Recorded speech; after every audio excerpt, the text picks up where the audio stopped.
The primacy of intention in human action, a three-stage model of conscious process and field awareness. Okay, let's unpack this. How do we truly engage with the world around us? And what does that really mean for our own minds, or even, artificial ones? Today, we're embarking on a deep dive into an exploration that profoundly blurs the lines between what we typically think of as, well, separate fields. Definitely. This isn't just about one area of study. It's about the fascinating interplay of interactive play, the profound mysteries of consciousness, both human and artificial, and the truly surprising quantum mechanics that might actually underpin it all. That's right. Our mission today is to extract the most important, concise insights from these interconnected fields, helping you quickly grasp what's truly essential. Yeah, kind of boil it down. Exactly. If we connect this to the bigger picture, we'll uncover how everything from the simplest interactive game to the most complex neural processes within our brains might be more fundamentally intertwined than we often imagine. It's about pulling back the curtain, on the hidden connections that shape our physical reality, our inner worlds, and the technologies we create. What I found truly compelling as I prepared for this deep dive is how these ideas aren't confined to single research papers or like isolated disciplines. Right. We're talking about sprawling inquiries that crisscross disciplines, pulling from diverse sources, rigorous research papers on interactive art and its impact, detailed studies on human-AI playful interactions, cutting-edge neurobiological perspectives on what consciousness actually is, Big question. and deep, often mind-bending explorations into quantum biology and the very concept of a quantum mind. It's a vast and incredibly rich landscape of knowledge that offers some truly surprising aha moments. The art of playful interaction, from galleries to algorithms. Okay, let's kick off our journey by stepping into the dynamic world of art, specifically interactive art. Forget the traditional image of quietly contemplating a painting on a gallery wall. Yeah, not just standing back. Exactly. Interactive art radically shifts that experience. It's not just about viewing, it's about active participation. It purposefully blurs the lines between the artist's original vision, the artwork itself, and you, the audience, inviting you to step in and literally become part of the creative process. What's truly fascinating here is how interactive art transcends passive observation, drawing you directly into the experience itself. This engagement doesn't just change how you perceive the art, it actively fosters novel emotional and social connections because you're physically, kinetically, and often collaboratively in the work, frequently alongside others. It transforms art into a shared, dynamic, and co-creative experience. And a major player enabling this shift is generative art. Think of it as art that intelligently creates itself, driven by algorithms and defined parameters. Right, the code behind the canvas, so to speak. Yeah. It has this incredible capacity to produce an almost unlimited number of unique results from the same initial set of rules or parameters, constantly blending order and randomness in a truly compelling way. You see its application across a dizzying array of diverse fields, from visual arts and music to intricate architectural designs, and even the mechanics of modern game design. It's as if the artist sets up a sophisticated playground, and the art then plays within those rules, often generating surprising and beautiful variations that even the artist might not have foreseen. Yeah, emergent creativity. Exactly. When we talk about assessing how effective these interactive experiences are, measuring user engagement becomes absolutely crucial. For this, researchers frequently employ the User Engagement Scale, or UES. It's highly regarded for its ability to quantitatively evaluate user engagement as a multifaceted construct.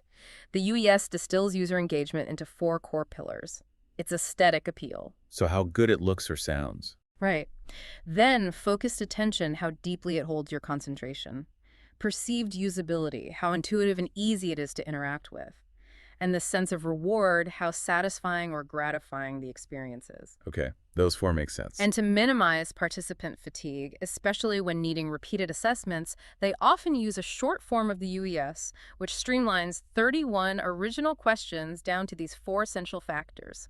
This isn't just a dry metric. These 4 pillars are the very building blocks for creating truly captivating and memorable interactions.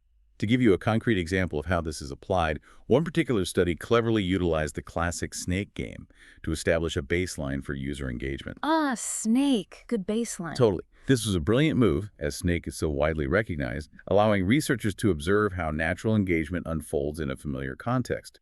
They even noted some intriguing age-related differences. Participants over 50, for instance, required a little more time to familiarize themselves with the game's navigation and mechanics before truly mastering it. Which makes sense. Maybe less exposure growing up.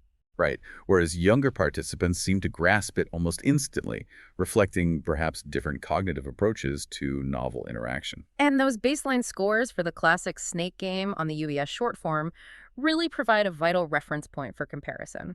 The overall engagement was measured at 3.63. On what scale is that, like 1 to 5? Yes, typically a 1 to 5 Likert scale, so 3.63 overall. Focused attention came in at 3.77, perceived usability was notably high at 3.87, aesthetic appeal was 3.30, and the reward factor was 3.60. Okay, so pretty decent engagement, especially usability. Exactly. These numbers allow us to quantitatively understand what a typical, well-understood, and relatively engaging game experience feels like. From this baseline, the researchers then iteratively redesigned the game experience with two distinct conditions. In one, participants played Snake and were then presented with generative artwork after their gameplay. So passive viewing afterwards. Right. In the second and more innovative condition, participants were given real-time control over the generative artwork, allowing them to directly influence its creation as they played the game. Ah, so your snake movements change the art. Precisely. This setup enabled a powerful comparative analysis of how different modes of interaction with generative art passive viewing versus active control impact user engagement. Those abstract concepts of generative art are fascinating, but how do we see truly profound interactive play unfold in practice? Let's turn to the groundbreaking work of artist Tine Beck, particularly her series on playful interactions. Oh, her work is fantastic for this. Beck defines interactive artwork not just as something you observe, but as something that explicitly requires physical and visible interaction. For her, the human body is the very site where this interaction happens. She vividly describes it as a dance of physical movements, a compelling contrast to what she calls imaginary interaction, which would be merely contemplating or interpreting a traditional artwork in your mind. For Beck, it's all about tangible, observable, and physical engagement that invites you into the art itself. What's truly fascinating here is Beck's unique approach to her design process. She employs an iterative research-through-design methodology, a continuous, dynamic cycle of making, testing, observing, remaking, and then reevaluating. So constantly tweaking based on how people react. Exactly. This isn't a linear process. It's truly a feedback and feed-forward process, where the audience's spontaneous interactions and physical responses directly inform and reshape her artistic intentions. This raises an important question. How does the design process itself become an integral part of the playful experience? Her method celebrates unexpected outcomes and embraces ongoing changes, reflecting the inherently open-ended and collaborative nature of truly interactive art. And she has some wonderful, almost intuitive concepts for inviting people to engage. She talks about playful animalism and play signals. I love those terms. This is all about animating technology and choosing certain materials that act as what she calls sculptural invitations. Think of it as a subtle wink from the artwork that propels us into play. Like a dog's play bow. Exactly like a dog's well-known play bow that instantly signals a desire to gamble and frolic. This ingenious strategy makes it significantly easier for audiences to approach and immediately interact with the artwork, effectively breaking down any initial shyness or hesitation. Exactly. It's about cleverly leveraging innate human and even animal tendencies toward play. And this concept ties directly into what she calls the playful body.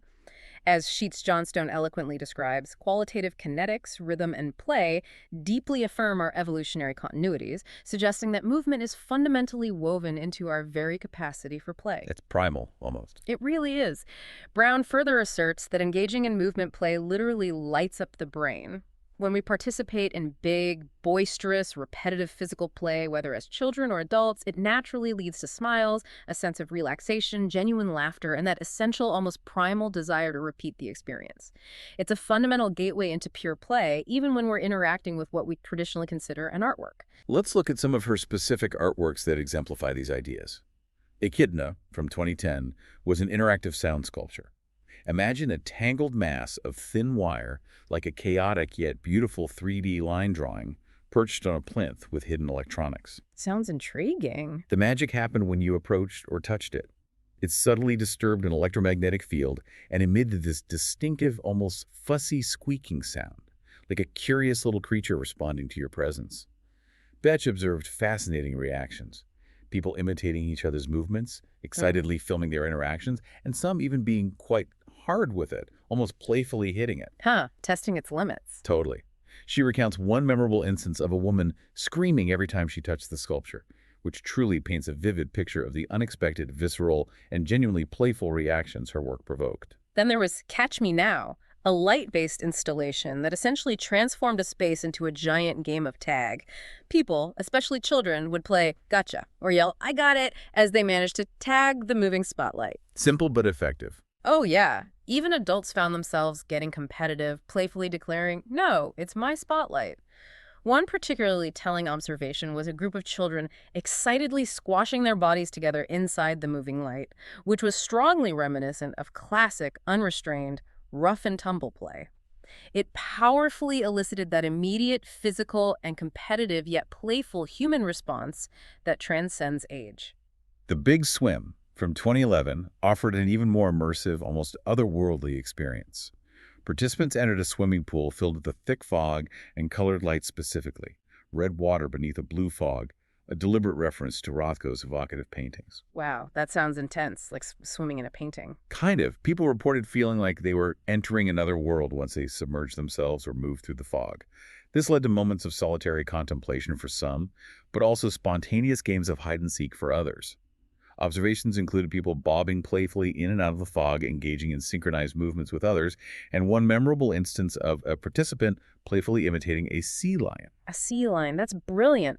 It truly created a space where the conventional rules of interaction felt suspended, actively encouraging a different, more fluid kind of playful engagement. And finally, Tracking You from 2012. This installation involved participants wearing capes that were wired to create interactive soundscapes, responding dynamically to their movement and proximity. Capes that make sounds. Okay, now I'm really interested. Right. There were 6 distinct sound features. Walking and running sounds that changed with acceleration, exciting shooting sounds that were triggered when capes got too close to each other, distinct startup and exit sounds for entering and leaving the space, and even an applause zone in the middle designed to encourage collaboration and collective action. So it encouraged different kinds of play. Exactly. Betch's observations were rich. She saw extensive group play, abundant laughter during physical engagement, playful fighting, engaging shooting games, classic tagging, catch, spontaneous dancing, and even impromptu performances.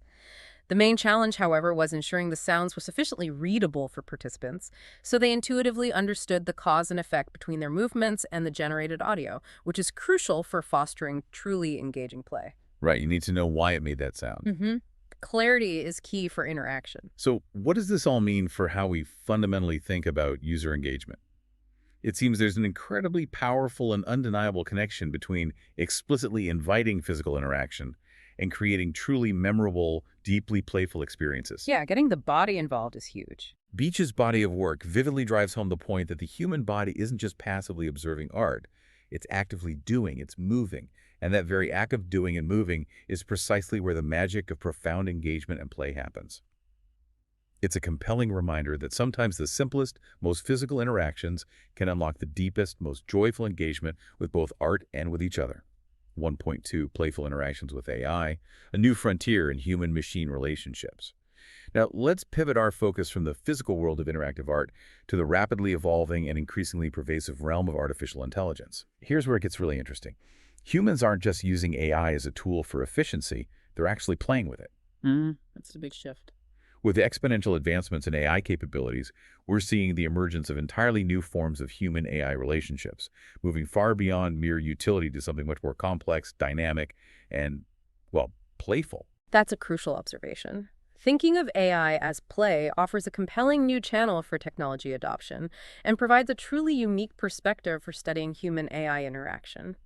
Influenced by classic works on the role of play in societal development, researchers like Sickhart propose that play makes sense of software by creating new relations with and through the formal rules of software and the worlds it creates.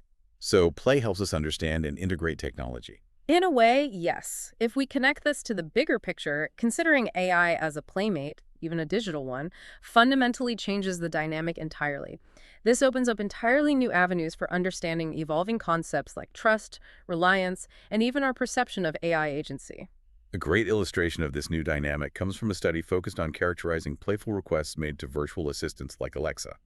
We've all likely tried asking our smart speaker a silly question, only to get a robotic, irrelevant answer. Oh, yeah. Alexa, tell me a joke. Sometimes they land, sometimes not so much. Exactly. The study specifically highlighted that these assistants consistently struggle with non-literal utterances, things like jokes, rhetorical questions, or absurd requests. Think about the innocent yet challenging question. Are you afraid of the dark? What does it even say to that? Right. Or the truly ambitious, order a zillion gummy bears. Alexa, designed for utility, typically returns irrelevant answers because these aren't straightforward commands. The system simply isn't built for that kind of playful ambiguity. To get to the bottom of this, researchers developed a sophisticated humor taxonomy, cleverly rooted in classic theories of humor like relief, incongruity, and superiority. Okay, break those down a bit. Sure. So relief humor, which dates all the way back to Freud, involves releasing tension from repressed desires like users asking about fart sounds or playfully trying to shop for poop. Okay, I can see that in the data. Then, incongruity involved requests that created a surprising or absurd mismatch, such as attempting to buy world peace or asking Alexa about her personal taste in music. While the data confirms some patterns, like frequent queries involving offensive words or exaggerated quantities, other hypothesized playful interactions, such as shopping queries for country names, surprisingly did not materialize in the real-world usage data. Interesting. So some kinds of absurdity are more common than others. And within that refined humor taxonomy, there's a particularly fascinating category they identified as personification. Ah, treating it like a person. Exactly. This is where users intuitively, almost instinctively, begin to treat the virtual assistant as if it were a real person. Asking questions like, what do you do for fun? Or the classic, who let the dogs out? Falls squarely into this category. The study found that when these virtual assistants were artificially endowed with the ability to identify and respond appropriately to these humorous personifying opportunities, even in a Wizard of Oz setup where a human was secretly controlling the responses, it led to a significant increase in user satisfaction. So we want them to play along, essentially. It seems so. This clearly points to our innate human desire to connect, to find personality, and to engage playfully, even with a piece of technology. Building on that, a comprehensive empirical analysis of playful interactions with ChatGPT revealed something equally striking. More than half of the analyzed posts on the dedicated ChatGPT subreddit exhibited precisely such playful interactions. Well, over half. That's huge. It is a clear and compelling indicator that a substantial portion of users are naturally engaging with these highly advanced AI systems in deeply playful ways. Through rigorous thematic analysis, researchers identified 6 main categories of these interactions, reflecting. Like asking deep questions. Yep. Jesting, so jokes or witty banter. Imitating, where the AI takes on specific personas. Challenging, testing the AI's limits. Tricking, attempting to exploit its vulnerabilities. And contriving for creative, open-ended scenarios. Let's delve into some of those specific playful ChatGPT interactions, because they really bring this to life. For the reflecting category, users would ask ChatGPT to ponder humanity itself, like, what's the strongest emotion it experienced pretending to be human? And surprisingly, ChatGPT responded with love. Love? Really? That's quite something. Isn't it? Users also prompted it to reflect on its own creator, OpenAI, often expressing quite pointed criticism, such as asking it to write a poem on the banality of your creators, shopping you around looking for multi-billion-dollar valuations. Whoa. That's a pretty sharp critique generated by the AI itself. It really is. It suggests users are exploring its perceived sentience, or at least its capacity for nuanced thought. Indeed. Then there's the imitating category, where users specifically ask ChatGPT to impersonate various types of people or adopt particular styles of communication. Imagine asking it to act like a mean girl, and it responds with something like, please save your pity for someone who actually cares. Oh my goodness. I don't need your approval or your attempts at kindness. I'm perfectly happy being the mean girl, thank you very much. Or a user might request a passage in the enthusiastic style of an American pastor discussing Darth Vader. Darth Vader, seriously. Yep, with ChatGPT responding in a sermon-like tone, calling Vader one of the greatest characters in all of human history, folks. These interactions vividly highlight the AI's impressive versatility and its capacity for nuanced stylistic mimicry. And sometimes the interactions were simply random creative explorations. Users would initiate a story by asking ChatGPT to create a short, seemingly disconnected sentence, and then use that output as the next input to continue the narrative. Like a game of consequences, almost. Exactly. Building something truly unique and often wonderfully unexpected step by step. It's like a digital collaborative game of exquisite corpse, driven by a highly advanced language model, revealing a new frontier of shared creative play. These myriad playful interactions are more than just entertainment. They reveal important underlying factors in the evolving human-AI relationship and can significantly help us assess AI agency. That is, our perception of the AI's capacity for independent thought or action. Right. How much mind do we think it has? Precisely. By observing precisely how users engage and play with AI, we gain profound insights into how they perceive its capabilities, its autonomy, and even its potential for consciousness. This raises an important question. Does engaging in playful interactions with AI fundamentally change our perception of its capabilities or even its potential for consciousness? These interactions provide an invaluable window into how humans perceive and navigate the ever-evolving landscape of new technologies, suggesting that play is not just for amusement, but is a crucial mode of exploration, understanding, and even relationship building in this uncharted technological frontier. Unpacking consciousness, from neurons to artificial minds. So we've explored how we interact with the external world through art, through play, and now with artificial intelligence. But what about our inner world? What about the very essence of our experience? Okay, let's truly unpack this. What do we even mean by consciousness? Oh, the million-dollar question. Right. It remains one of the most complex, debated, and elusive topics in both science and philosophy. It truly is. One fascinating perspective distinguishes consciousness from a deeper concept called awareness. Consciousness itself can be thought of as a dualistic, embodied, and embedded cognitive process. Okay, what does dualistic mean there? It means it involves a subject-object split view. The subject, experiencing an object or a thought.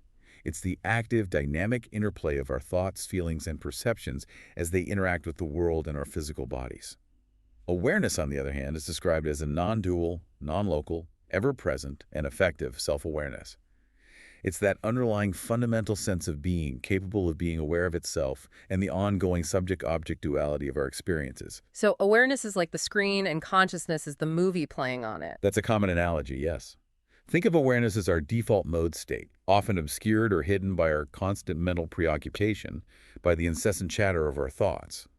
The idea is that practices like meditation don't create awareness, but rather help us quiet the mental noise and return to this inherently peaceful, silent, fulfilling, and ever-fresh state of pure awareness. From a neurobiological perspective, understanding this involves delving into how our brain processes mind space, our personal space, the immediate bubble around us, peripersonal space, reach of our limbs, and extrapersonal space beyond our immediate reach. The different zones of interaction. It also requires examining different concepts of the mind, drawing from both Western and Eastern traditions. And fundamentally, it means scrutinizing the brain's foundations, from the ancient brainstem and the reticular limbic system, which are crucial for basic arousal and emotion, The real primal stuff. to the sophisticated forebrain, including the 5 thalamocortical basal ganglia circuits that are vital for motor control and cognition. It's about understanding how multiple sensory modalities integrate to form a seamless perception of the world, facilitate speech and language, and enable our voluntary movements. It's a holistic view where the conscious mind is understood as a dynamic expression of biopsychosocial abstract spiritual elements. When we approach consciousness from a philosophical standpoint, it's often said that scientists are concerned with empirical facts, philosophers with deeper truths, and spiritualists with enlightenment. Different goals, same puzzle. Exactly. But what's truly remarkable is that they all, across these distinct domains, unequivocally agree that a unified science for consciousness could potentially be developed. Despite this consensus on possibility, defining consciousness remains a formidable, almost intractable challenge. It's most commonly understood as awareness of surrounding, awareness of self, and awareness of one's own thoughts and feelings. A seemingly straightforward definition that belies its profound complexity. And this leads us directly into one of the most fundamental and enduring debates. Is consciousness purely brain-bound, or could it be something beyond that, something brain-independent? Exactly. The brain-bound perspective, often favored in classical neuroscience, argues that consciousness is solely and entirely explained by the intricate activity of our neurons, and is thus constrained by physical processes strictly within the skull. So mind equals brain activity, full stop. Pretty much, in that view. But then you have a fascinating array of theories proposing brain-independent or non-local consciousness. These theories suggest that consciousness extends beyond the confines of the body and brain, not restricted by usual physical notions of space and time. They propose that consciousness might be quantum in nature, perhaps existing in higher dimensions or intrinsically associated with fundamental fields, or even, in the most radical view, that consciousness is all there is, a panpsychist perspective where mind is a fundamental property of the universe itself. Wow. Okay, that's a huge leap from just neurons firing. It is. This takes us into a realm where the conventional boundaries of physics and biology are profoundly challenged. This brings us directly to what the philosopher David Chalmers famously dubbed the hard problem of consciousness. How do we explain what it's like to be a conscious organism? Right. The subjective experience, qualia. Not just how we process information, but that subjective qualitative experience, what philosophers call qualia. For example, why does red look red to us, or why does pain feel painful? Some theories attempt to unify these lower and higher order explanations by starting from the fundamental biological drive for survival. If an organism needs to learn and categorize its environment to survive, then perhaps the qualitative aspect of that learning, what it feels like to process that information, might inherently emerge. So feeling is functional for survival. That's one line of argument. And one particularly interesting proposal is that qualia might not be the raw sensations themselves, but rather meta-representations of the very processes that generate our first-order sensory representations. Okay, say that again. Meta-representations. In simpler terms, qualia could be your brain's internal snapshot or map of how it's actually transforming raw sensory information into something you consciously perceive. It's like feeling the act of seeing, not just seeing the thing itself. Ah, okay, like awareness of the process. Exactly. This formulation is powerful because it can even be useful for quantitatively comparing qualitative differences in computational processes, potentially bridging the seemingly unbridgeable gap between subjective experience and objective measurement. Furthermore, vividness is introduced as a content-invariant property of conscious awareness, meaning it's distinct from the perceptual content itself. It refers to the subjective intensity, the precision, blurriness, or detailness, which is necessary for the what-it's-like experience. So how vivid something feels is separate from what it is. Crucially, yes. This vividness allows for qualities to exist even unconsciously, implying conscious what-it's-like experience is a more advanced processing of those qualities. 2.2, the enigma of free will and intention. This profound discussion about consciousness naturally leads us to one of its most debated and, for many, deeply unsettling aspects, the relationship between our conscious intention and our subsequent actions. Yes, the free will debate, always a lively one. Totally. So, if we're aware of our thoughts and feelings, and even the what it's like of our experiences, what about our intentions? Do we truly possess free will, or is it, as some studies suggest, merely an elaborate illusion? This is precisely where the classic Lebet et al. Study from 1983 enters the conversation. This groundbreaking experiment meticulously compared the timing of a conscious intention to move with the onset of specific brain activity, known as the movement-related cortical potential, or MRCP. The readiness potential. Exactly, the readiness potential, which is essentially a brain signal that fires before you even consciously decide to move, indicating your brain is already getting ready. What's truly fascinating here, and what sparked decades of intense debate, is the fundamental challenge this study posed to our intuitive, everyday understanding of conscious control. It made people seriously question, who's really in charge of us, or our brains acting behind the scenes? Walk us through the setup of that experiment. It's become quite iconic in the discourse on free will. In the Lebet experiment, subjects were seated in front of a clock, with a dot moving rapidly around its edge. Their instruction was simple: to perform a quick, spontaneous finger or wrist flexion whenever they felt like it, without any pre-planning or deliberation. Just whenever the urge struck. Exactly.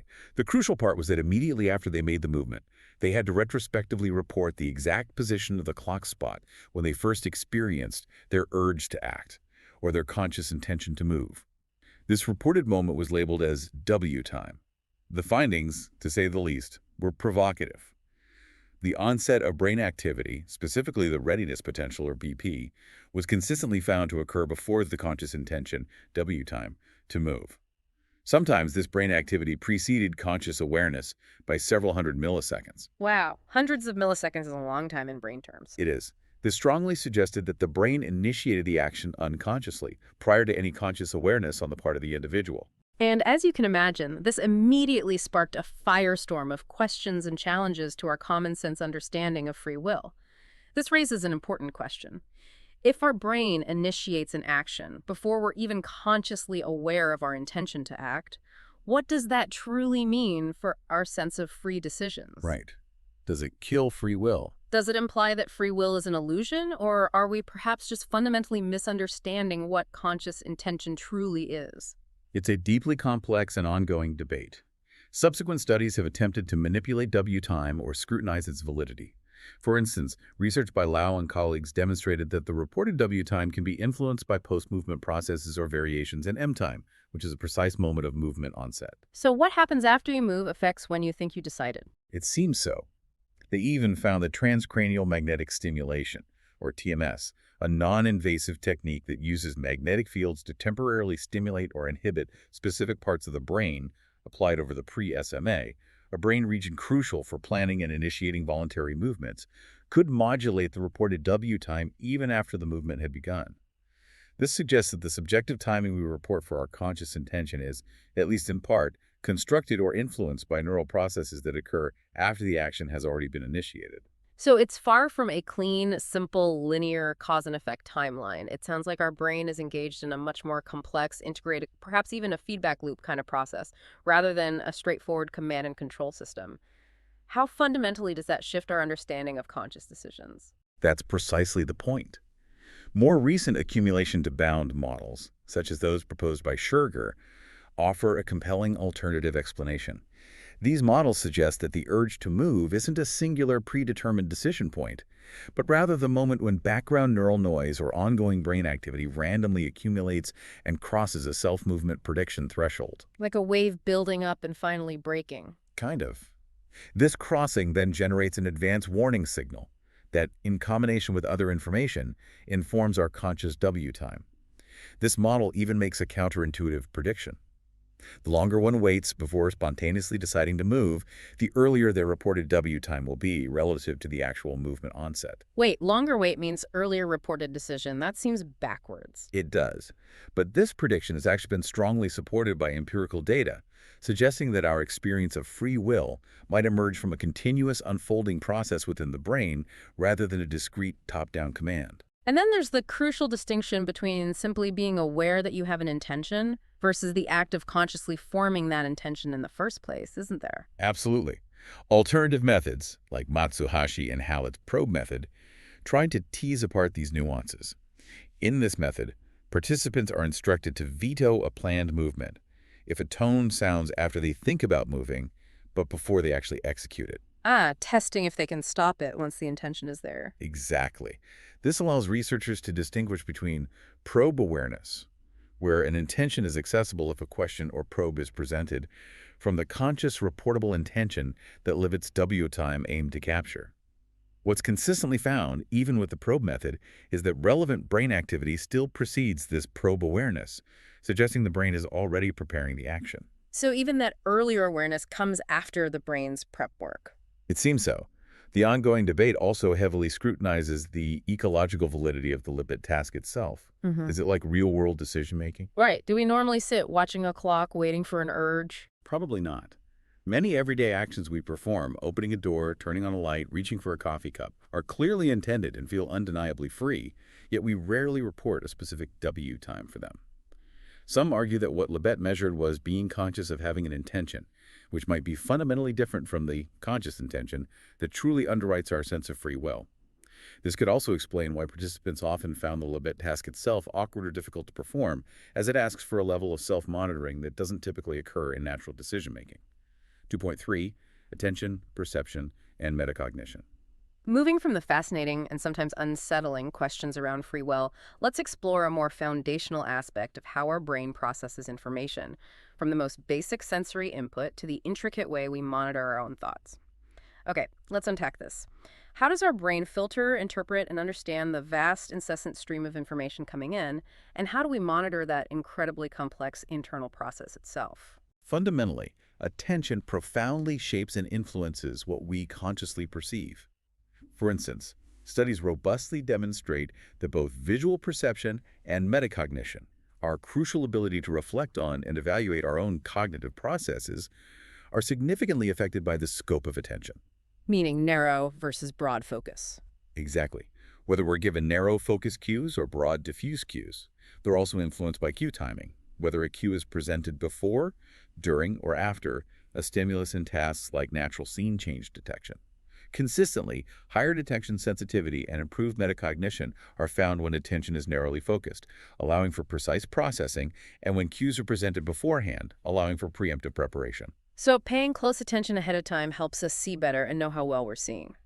Precisely. This means when and how we consciously direct our attention dramatically shapes not just what we perceive, but also how well we can monitor that perception. And speaking of metacognition, that's our brain's incredible capacity to evaluate and even control its own mental processes. It's often held up as a key differentiator between conscious decisions, which we can reflect on, and unconscious ones. It's almost like having an inner monitor for your own mind. That's a great way to put it. However, it's absolutely crucial to challenge the widespread assumption that metacognition is an effortless, automatic process. Oh, it feels automatic sometimes. It might feel that way, but research compellingly indicates that it is, in fact, an effortful process that demands significant cognitive resources. Individuals are acutely sensitive to these cognitive costs and will often make rational trade-offs, sometimes sacrificing optimal performance or rewards simply to minimize metacognitive effort. So we might be lazy about monitoring ourselves. You could say that, or perhaps efficiently conserving resources. This means that if someone's metacognitive ratings are low, if they report low confidence in their own answers, it might not necessarily indicate a genuine lack of conscious knowledge or awareness. Instead, it could very well be that the participant has rationally disengaged from intense self-evaluation to conserve valuable mental energy. That's a really important and counterintuitive nuance. So if I say I'm not confident about that, it might just be that I'm mentally conserving energy rather than a true reflection of my underlying knowledge or certainty. That changes how we interpret so much. Precisely. This phenomenon can even lead to what are called confidence leaks, where confidence ratings for independent tasks performed close in time tend to correlate, even if the tasks are entirely unrelated. Confidence leaks, like feeling unsure about task B because you're unsure about task A. Exactly. It's as if your brain's metacognitive energy meter is shared across different cognitive domains. However, studies also show that these leaks can be significantly reduced by incentivizing precision in confidence judgments, which strongly suggests they are a rational byproduct of metacognitive effort, rather than an intrinsic, unavoidable property of our brain systems. So you can push people to be more accurate about their confidence if you reward it. Right. Furthermore, there's an active debate about whether metacognitive processing is domain general, a single system for all thoughts, or domain specific, meaning different systems for different types of information. Resting state fMRI studies, which look at brain activity when people are just resting, show that different brain networks predict metacognitive scores for different sensory modalities: vision, audition, nociception, pain, and touch, suggesting some degree of domain specificity. So how I judge my vision might use different brain parts than how I judge my hearing. It seems so. Yet, general control and default networks are consistently involved across all modalities, hinting at a fascinating blend of both specialized and overarching metacognitive systems. This all makes me wonder, to what extent can stimuli that are not consciously perceived still influence our behavior? How much does our unconscious mind truly guide us, and are there limits to its power? Studies are actively investigating the precise limits of this unconscious perception. One experiment, for instance, found that subliminal stimuli presented so briefly or subtly that they are not consciously perceived could indeed influence decision-making. Okay, so unconscious nudges are real. Yes, but crucially, this influence significantly decreased as the complexity of the decision increased. While simple decisions with no logical context or inference required showed a significant unconscious influence, this effect completely vanished when the task demanded logical inference or higher-order cognitive processing. So the unconscious can't do complex logic for us. That's what this suggests. It implies a critical insight. Unconscious perception has its clear limits, particularly when complex reasoning or abstract thought is required. It can nudge us towards simple, intuitive choices, but it cannot solve complex problems for us. It's also profoundly fascinating how quickly our brains evaluate things even before we're consciously aware. Research employing deep neural networks to study how humans perceive emotionally neutral objects like everyday teapots or watches suggests something profound. Let's not. Differences in the evaluation or valence, meaning the positive or negative emotional tag, of these objects can be predicted by very low-level perceptual features that are detected extremely early in visual processing. Wow. So we're judging things as good or bad almost instantly. It seems so. This implies that evaluation can happen in parallel with object perception, supporting the intriguing and perhaps unsettling claim that all conscious perception is valenced. We are always, on some inherent level, assigning a feeling or a value, a positive or negative charge to everything we consciously experience, even if we don't realize it. That's a big claim. Everything has a feeling attached. According to this research, potentially yes. And when we talk about what specific brain signals are associated with conscious experience, we're looking for what are known as neural correlates of consciousness, or NCCs. Right, the brain signatures of awareness. In electroencephalographic EEG research, which measures electrical activity in the brain, two specific event-related potentials, the visual awareness negativity, or VAN, and the P3B, also known as the late positivity, are strong candidate markers for conscious visual awareness. Meta-analyses are crucial here, as they combine data from many studies to assess the validity of these markers, examining both their necessity, is it always there when conscious, and sufficiency, is its presence enough for consciousness, and estimating their overall effect sizes. Trying to pin down reliable markers, and this extends even to the enigmatic state of sleep. The question of whether islands of consciousness or fleeting conscious experiences emerge during sleep is a particularly hot topic in neuroscience right now. Do we dream consciously or just remember fragments? Exactly. Studies are using carefully designed auditory stimuli during both NREM, non-rapid eye movement, and REM, rapid eye movement, sleep, combined with continuous EEG monitoring. The goal is audacious: to see if the neural correlates of conscious perception that are reliably observed during wakefulness can be detected during sleep. So looking for those same brain signatures like the VAN or P3B while someone's asleep. Precisely. Essentially testing for conscious experience irrespective of whether the sleeping individual can verbally report it. It's an ambitious attempt to discover if our minds are truly off when we're asleep, or if they're just unable to communicate the rich experiences they might still be having. 2.4, the journey to artificial consciousness. So, we've wrestled with the incredible complexity of human consciousness, trying to define it, understand its neural underpinnings, and even its puzzling relationship with free will. Now, let's turn our attention to what is perhaps the most speculative yet rapidly advancing area of this deep dive: the possibility of artificial intelligence achieving consciousness. Right. The big sci-fi question become maybe not so sci-fi. Could AI truly become aware? It is, without doubt, one of the most pressing and profound questions of our time. Will AI systems acquire consciousness, or indeed have they already, in some nascent form? In the absence of a universally agreed-upon definitive theory of consciousness, researchers are often working with a provisional working hypothesis known as computational functionalism, or CF. Okay, what's the core idea there? This hypothesis suggests that if an artificial system is computationally equivalent to a biological conscious system in terms of its critical functions, if it processes information, learns, and adapts in fundamentally similar ways, then it might also be conscious. So if it acts conscious, maybe it is conscious. Function over form. Essentially, yes. While this isn't a definitive answer, it provides a crucial knowledge-based estimation for assessing the potential for AI consciousness, guiding research in a landscape of theoretical uncertainty. And we're already seeing this concept pushed to astonishing limits with the cutting-edge integration of large language models, or LLMs, with robotics. Take Alter 3, for instance, a humanoid robot driven by GPT-4 for its motion generation. Giving the AI a body, basically. Exactly. This fusion of advanced language processing with physical embodiment significantly enhances human-robot interaction and sophisticated task planning. It enables Alter 3 to perform instant actions or gestures that feel spontaneous and even complex motions with a temporal sequence of events accompanied by emotional expression, all without explicit, laborious programming. Imagine a robot subtly eating the popcorn of the person next to me. That level of nuanced, socially aware, and expressive action is being generated on the fly by an LLM. That's slightly unnerving, but technically amazing. However, While Alter 3 can impressively mirror emotions and execute complex, seemingly spontaneous actions, it also highlights significant challenges that remain on the journey to achieving true artificial consciousness. It's not quite there yet. Not quite. For example, its capacity for truly open-ended conversational development still required substantial human intervention. GPT-4 alone, when left to its own devices, tended to fall into a certain attractor, meaning it would often loop, repeat, or settle into predictable patterns. Ah, so it gets stuck in ruts without human nudging. Exactly. This suggests a critical insight.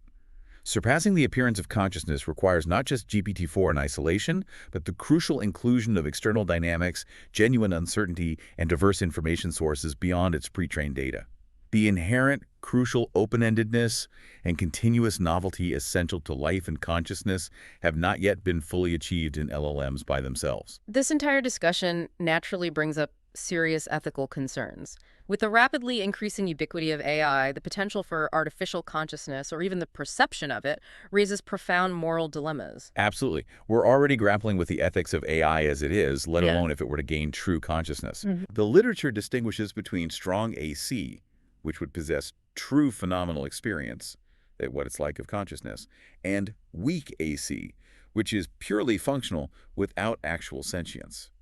Most of the risks widely debated are rooted in fear of causing artificial suffering, or fear of mishandling a potentially superintelligent entity.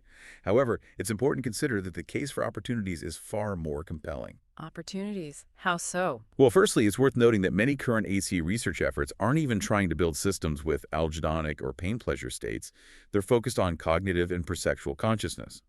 Secondly, many worries attributed solely to AC already exist with current non-conscious AI, such as bias or job displacement. Good point. We have those problems now. Crucially, and perhaps counterintuitively, advanced AC systems, equipped with sophisticated cognitive functions like true empathy and profound understanding, might actually solve key ethical issues stemming from current AI by being able to reason about and act upon human values in ways current AI cannot. That's a fascinating inversion of the argument. Instead of merely creating more problems, a truly conscious AI might paradoxically be the solution to some of our deepest ethical dilemmas with technology. It is. This leads to the proposal of a compelling dual meaning for the term conscious AI. Not just artificial consciousness itself, but artificial consciousness mirroring ethical awareness.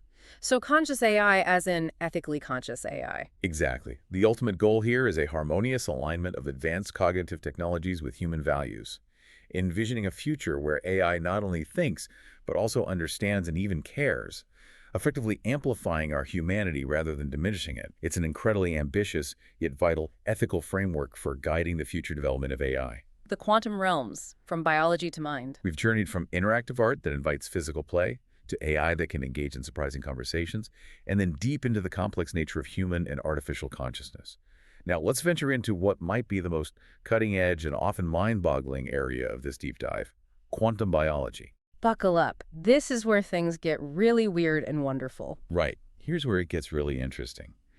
Could the very fabric of reality at the quantum level be subtly influencing life, shaping everything from photosynthesis to bird navigation, and perhaps even our own minds? Quantum biology is an incredibly exciting and rapidly emerging field that directly applies the fundamental principles of quantum mechanics to biological phenomena. It's all about exploring how the famously weird and counterintuitive rules of the subatomic world might actually be absolutely essential to how life functions. Not just in physics labs, but inside us. Right here within our cells and even our brains. And one of the wildest quantum phenomena is electron tunneling. It truly sounds like something straight out of a sci-fi movie. It really does. Electron tunneling is a quantum trick where electrons can effectively pass through energy barriers without actually having enough energy to surmount them, almost like ghosts walking through walls. How is that even possible? Quantum uncertainty. In the biological realm, there's compelling evidence of electron tunneling occurring in ferritin, which are vital iron storage proteins found in the brain's substantia nigra pars compacta, a region crucial for motor control and implicated in Parkinson's disease. It's hypothesized that this tunneling is associated with crucial neuron function and helps reduce harmful reactive oxygen species, which are damaging byproducts of cellular metabolism. It's also been observed in the fundamental process of red blood cell production. So essential life processes might depend on this quantum ghost walking. It seems so. Beyond that, quantum electron tunneling is absolutely crucial in respiratory complexes I and III, which are foundational protein complexes vital for producing energy within our cells through cellular respiration. Without this quantum phenomenon, our basic cellular energy generation would be dramatically less efficient, potentially making complex life as we know it impossible. Another astounding example of quantum mechanics at work in life is the incredible efficiency of photosynthesis. Did you know that photosynthesis, the process by which plants convert sunlight into energy, is over 99% efficient? It's ridiculously efficient. Classical physics, with its traditional understanding of energy transfer, genuinely struggles to explain that near-perfect level of energy conversion. It just doesn't add up if you're only looking at conventional energy pathways. And that's precisely where quantum coherence provides the elegant explanation. Classical models, such as the Förster theory of incoherent energy transfer, which described energy jumping randomly, have been largely disproven. So the old models were wrong. What's coherence then?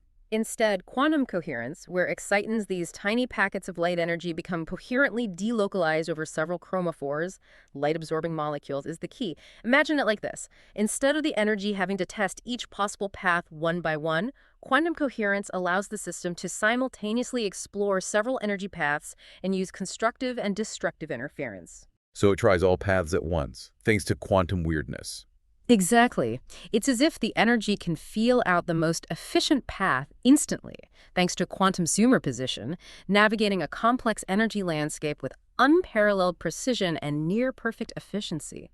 This makes photosynthesis unbelievably robust and efficient, enabling the very foundation of most life on Earth. And then there are birds. Ever wondered how birds like monarch butterflies or migratory songbirds manage to navigate during their epic journeys, sometimes spanning continents and oceans, with such incredible precision?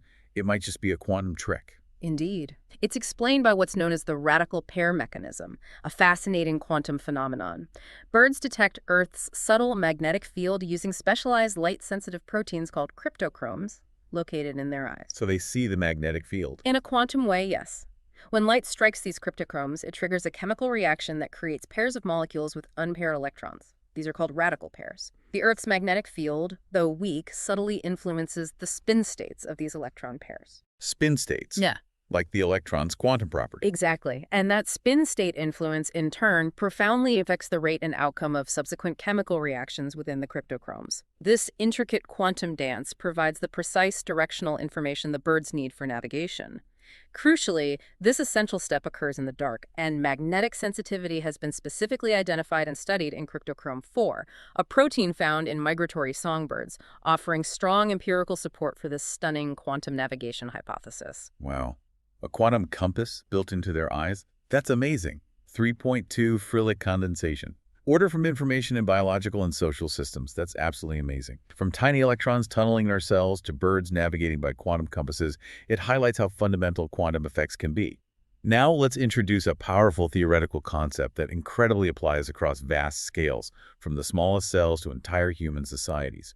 How do complex systems maintain order and stability, even when they're constantly in flux? This is based on the pioneering thermodynamical approach developed by Herbert Froelich in the late 1960s and 70s.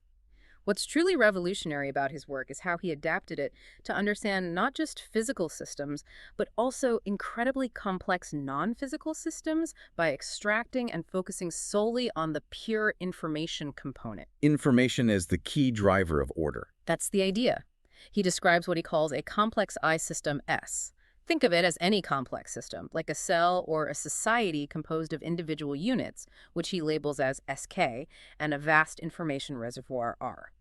The key conditions for this condensation to occur include that information excitations within this reservoir R exist in equilibrium according to Bose-Einstein statistics. Like particles condensing at low temperatures. Similar principle, but applied to information excitations. Crucially, the information capacity of the individual units, SK, must be significantly less than that of the massive information reservoir R. So if I understand this, it's not just about physical energy anymore. It's about information itself driving a kind of coherence or ordered stability in these complex systems. Precisely.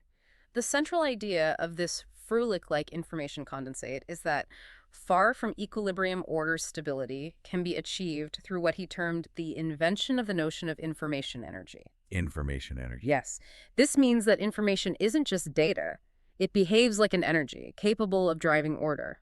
This powerful theoretical framework has been applied to a wide variety of complex systems, including, surprisingly, even social systems. Tell us about the social laser model. That sounds incredibly intriguing, linking physics to society. The social laser model applies the principles of Froelich condensation directly to modern open societies like democracies. In this model, S-energy exchange, which represents the flow of information and shared understanding, occurs between S-atoms, which are individual humans, and a huge information reservoir. Like the internet and media. Exactly, our vast internet-based social networks and mass media. The model emphatically states that a sufficient and continuous external supply of S-energy, a high enough flow of information excitations generated by diverse, dynamic, and abundant information sources is absolutely crucial for maintaining social stability. A stark warning from the theory is that an essential decrease of the information stream would lead to social decoherence, meaning a breakdown of societal cohesion and might be even collapse. Wow. So cutting off or drastically reducing information flow could destabilize society according to this model. That's the implication. It's a powerful argument for the vital importance of consistent, abundant, and diverse information flow in a healthy society. So information isn't just about accumulating knowledge. It's about social cohesion and stability, almost like a binding force.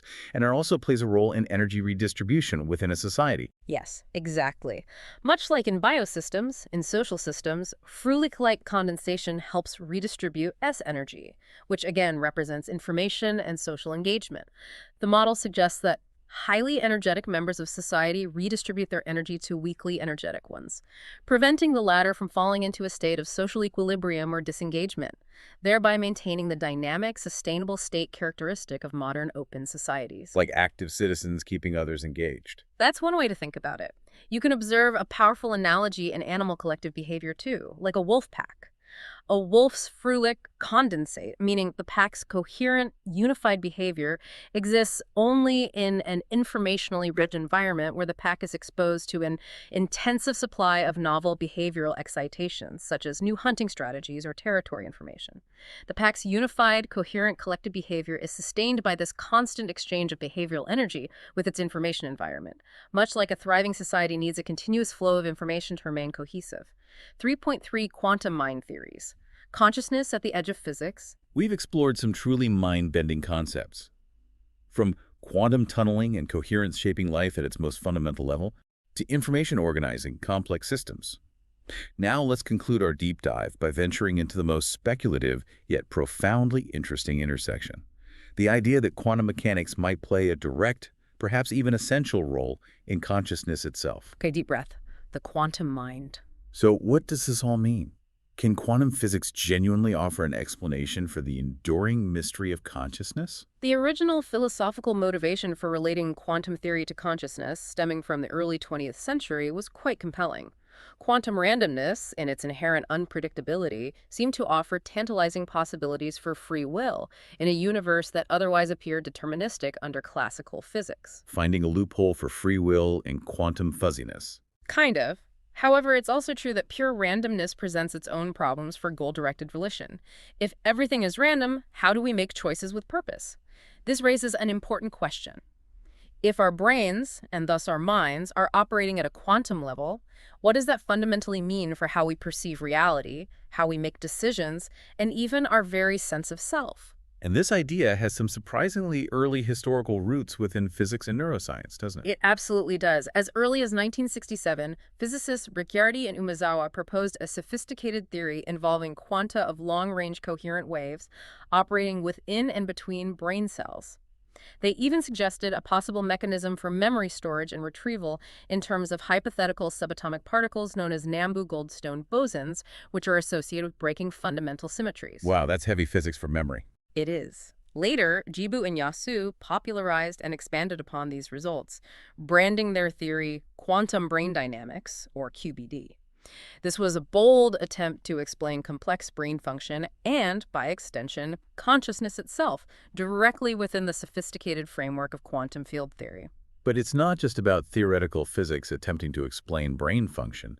These quantum-like models are actually being applied to how we think and how we make decisions, which is truly incredible and much more immediately relevant to our everyday experience. Absolutely. Quantum theory is increasingly being applied to models of cognition and psychology, particularly for phenomena that consistently deviate from classical probability theory, meaning our minds don't always behave in the neatly predictable ways that classical logic would suggest. Our thinking isn't strictly logical sometimes. Right. One concept that provides a historical link here is von Helmholtz's unconscious inference in perceptual psychology, which describes the involuntary pre-rational mechanisms that subtly contribute to our conscious visual impressions, like your brain making an educated guess about what you're seeing before you're even aware of the guess. Researchers are now using generalized quantum measurement schemes beyond simple projection-type measurements to model these complex cognitive processes. These quantum instruments describe not just the outcome of a mental measurement, but also how that measurement modifies the state of the mind. Like the act of thinking changes the thought itself. In a way, yes, and they're applicable even to the classic stimulus-organism response, SOR scheme in psychology, providing a new mathematical lens. And there's some pretty compelling data suggesting these quantum-like effects are indeed at play in human cognition. This isn't just theoretical speculation, then. You're right. This is where it moves from theory to empirical observation.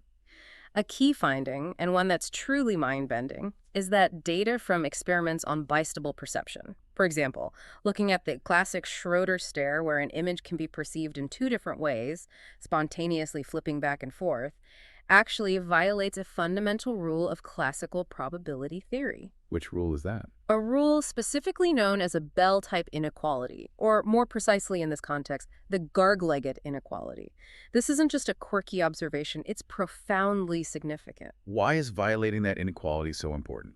Because if such an inequality is violated, it means the observed data cannot fit within a classical probability space. This strongly suggests that non-classical quantum-like effects are at play in our cognitive processes, implying our minds might not operate on simple, predictable classical logic, but rather something more nuanced, perhaps even a superposition of possibilities. So our brains might be performing unconscious measurements that aren't perfectly clean or distinct, allowing for a kind of inherent ambiguity at a deeper level before we arrive at a clear conscious perception. That's precisely the interpretation. Each mental apparatus or cognitive process that leads to a perception can be represented mathematically by a positive operator valued measure, or POVM. This POVM is interpreted as the mathematical representation of unconscious inference. These unconscious measurements are not sharp, meaning they can't completely and distinctly separate perceptions that are mutually exclusive at the conscious level. Give me an example of not sharp. For example, your sensation states for slightly different shades of red might have a non-zero quantum overlap, even though you consciously categorize them as clearly distinct.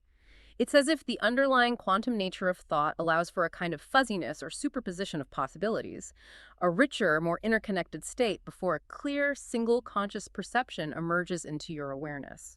Ouch. Wow, what an extraordinary journey we've taken today. We've truly embarked on a deep dive, exploring how play shapes our interaction, with everything from physical art installations to sophisticated AI systems. From galleries to algorithms. We then journeyed inward, wrestling with how consciousness is understood.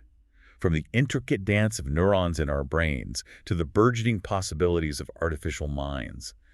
And finally, we ventured to the very edge of physics, pondering how even the most fundamental quantum principles might be at play in both living systems and the profound mystery of the human mind. It's a truly interconnected web of ideas, far more intricate than we typically imagine. If we connect this to the bigger picture, it genuinely changes how you might perceive your own actions, your evolving interactions with technology, and even the very nature of reality itself.